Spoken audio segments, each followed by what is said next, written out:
having become so much better than the angels to the extent that he has inherited a more excellent name than they. Verse 5. For to which of the angels did he ever say, you are my son, today I have fathered you? He didn't say that to me. No, he did not. The point is, Jesus Christ is better than angels. Yes. All right. So, to which of the angels did he ever say, you are my son, today I have fathered you? And again, I will be a father to him, and will be a son to me. None. He said that to Jesus and not angels. And not angels at all. Okay. Verse 6. And when he again brings the firstborn into the world, he says, and let all the angels of God worship him. Now, verse 6 deals with the fact that Jesus rose from the dead, the bodily immortality. Mm-hmm. He is called the firstborn from the dead. Yes. And so this verse 6 is indicating that Jesus is better than angels. Yes. Okay. Verse 7. And regarding the angels, he says, he makes his angels winds and his ministers a flame of fire. Verse 8. But regarding the Son, he says, your throne, God, is forever and ever. And the scepter of righteousness is the scepter of his kingdom. You have loved righteousness and hated lawlessness. Therefore, God, your God has anointed you with the oil of joy above your companions. Stop right there. See that word, your throne? Your throne. The God we fellowship with has a throne he sits on. Right. That means he's a king. Mm-hmm.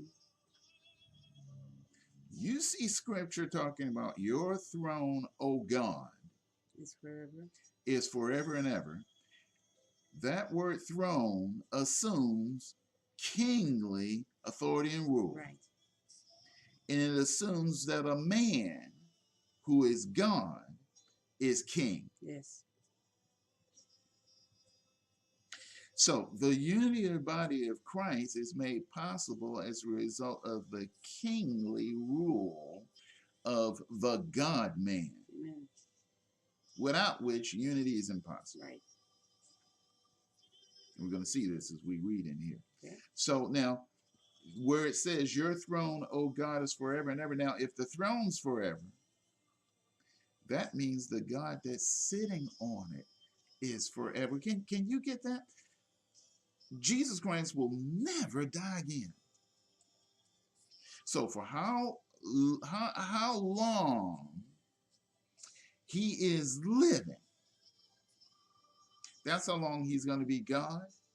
That's how long he's going to be sitting on this throne. Mm-hmm. That's how long he's going to be king. And there is no king without a kingdom. Yes. He reigns and rules. He rules and reigns over a domain. Mm-hmm. And this domain not only includes the earth, but it includes his people. Mm-hmm. This is forever, forever. So if he's reigning forever and ever, this means that the one body of Christ that he has built, I will build my church. Mm-hmm. The church he built. Mm-hmm.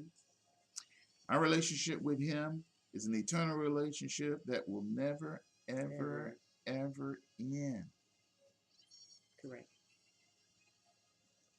And that puts his people in position to be made like Jesus is made right now. Remember, Jesus is an immortal, a physically immortal man, and every one of the believers are going to be made like him when he returns, every one of them. Right. That's what we acknowledge in the communion meal, that he is to return. We are to take the communion meal until he returns. And so, regarding his son, your throne, O God, is forever. Every time you read your throne, stick in there, he's a king sitting on it. Stick in there, he's a king ruling over a kingdom, a domain of the king.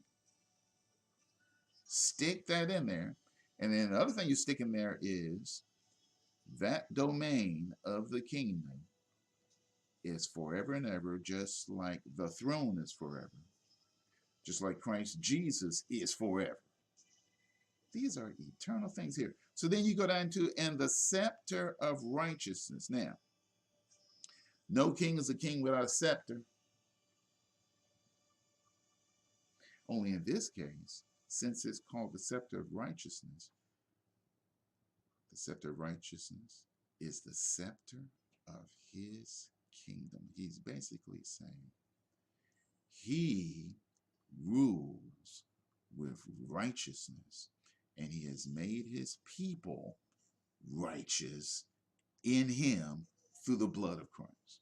Righteousness, peace, and joy is in the Holy Ghost is his kingdom. Right. Little Ron Canoli. Yeah, little Ron Canoli here. Verse 9. You have loved righteousness and hated lawlessness. Therefore, God, your God, has anointed you. Now, look at that phrase there. The Father God has called Jesus God. What about you? Jesus is not just a man. Not just a prophet. He's not just a prophet. Not just a teacher. He's not just a teacher. He is God. He is God. And the Father God called him God. So it's your turn to acknowledge him as God, King of kings, Lord of lords. And he has a throne that is ruling over him. And he rules with a scepter of righteousness in his kingdom. Now, I want you to read verse 8 out of your Bible. Verse 8. But the Son, the Father, says to him, your throne, O God, is forever and ever, and the scepter of absolute righteousness is the scepter of his kingdom. Now. This means that every believer in the Lord Jesus Christ must from henceforth say, I am the righteousness of God. Right. You are not a sinner. Mm-hmm. Get that sin consciousness out of your spirit.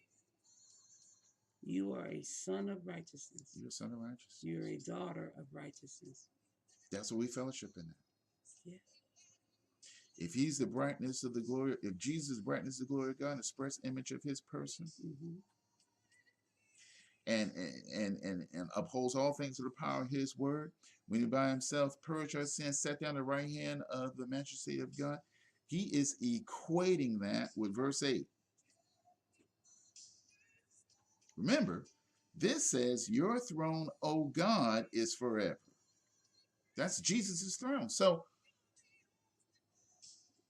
don't separate the Father from the Son. And don't separate you from the Son. And don't separate you from the Son. This is unity.